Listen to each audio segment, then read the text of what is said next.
மிகப்பெரிய ஒரு முட்டாள்தனமா நம்முடைய வள்ளுவர் எதை பார்க்கிறாருன்னு பார்த்தீங்கன்னா, தனக்கு பலன் அளிக்கக்கூடாத ஒரு சில விஷயங்கள் மேல மனிதர்களுக்கு இருக்கக்கூடிய மிகப்பெரிய ஆர்வம் அப்படிங்கிறது தான் மிகப்பெரிய ஒரு முட்டாள்தனமா பார்க்கிறாரு.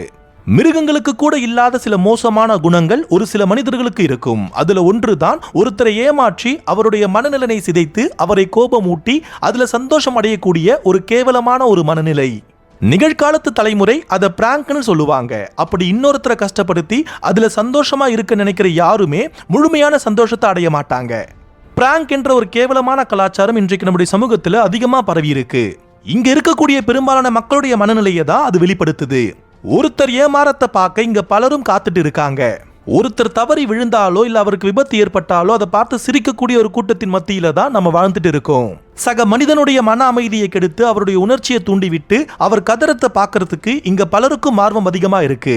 எந்தெந்த விஷயங்களுக்கெல்லாம் மனித இனம் அதிகம் ஆர்வம் காட்டுகின்றதோ அந்த விஷயங்கள் இன்னும் அதிகம் வளர்ந்து கொண்டே தான் போகும் என்பது மாற்ற முடியாத ஒரு விதி. நம்முடைய இயல்பான மனித தன்மை சிதைந்து கொண்டு வருகின்றது என்பதை தான் இந்த மாதிரியான கலாச்சாரம் நமக்கு வெளிப்படுத்துகின்றது. இரக்கம், கருணை, அன்பு, மனிதாபிமானம் இந்த விதமான குணங்களை மனிதர்கிட்ட இருந்து நம்ம எடுத்துட்டோம் அப்படின்னா மனிதனை விட மோசமான ஒரு மிருகத்தை நாம பார்க்க முடியாது. டைனோசர் வாழ்ந்த காலத்துல அதை எதிர்க்கிறதுக்கு ஒரு இனம் இல்லாத பொழுதும் அந்த டைனோசர் இனம் மொத்தமா அழிஞ்சு போச்சு. ஏனென்றால் தன் இனத்தை காக்கிறதுக்கு அது தவறிடுச்சு. அதே நிலையில தான் இன்றைக்கு மனித இனம் இருக்கின்றது. ஒருத்தரை கஷ்டப்படுத்தி அதுல சந்தோஷம் அடையக்கூடியவங்க எங்கேயோ யாரோ இல்ல, நம்ம கூட இருக்கிறவங்களை யாராவது கூட அந்த விதமான மனநிலையோட இருக்கலாம். நாம தான் கவனமா இருக்கணும். அந்த விதமான மனநிலையோட இருக்கிறவங்களோட நம்மளால நிச்சயம் வாழ முடியாது. நம்மை கஷ்டப்படுத்தி பார்க்கறதுல சில பேருக்கு ஒரு விதமான திருப்தி இருக்கும். அப்படிப்பட்ட உறவுகள் கிட்ட நாம ரொம்பவே எச்சரிக்கையா இருக்கணும். பாசம், அன்பு, உறவென்ற பெயர்ல நம்ம கூட சில பேர் ஒட்டிட்டு இருப்பாங்க. ஆனா அவங்களுடைய சுயநலம் மட்டும்தான் அவங்களுக்கு எப்பவுமே பெருசா இருக்கும்.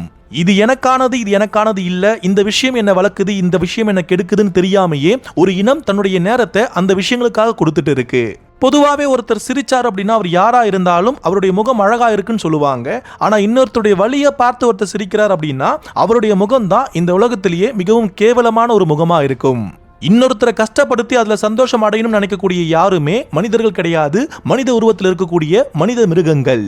அந்த மனித மிருகங்களுடைய சுய எண்ணங்களே அவங்களுக்கு எதிரானதா திரும்பும். அதனாலதான் நம்முடைய வள்ளுவர் பேதமையுள் எல்லாம் பேதமை, காதன்மை கையெல்ல தன்கட்செயல் அப்படின்னு ரொம்ப அழகா குறிப்பிட்டிருக்கிறாரு.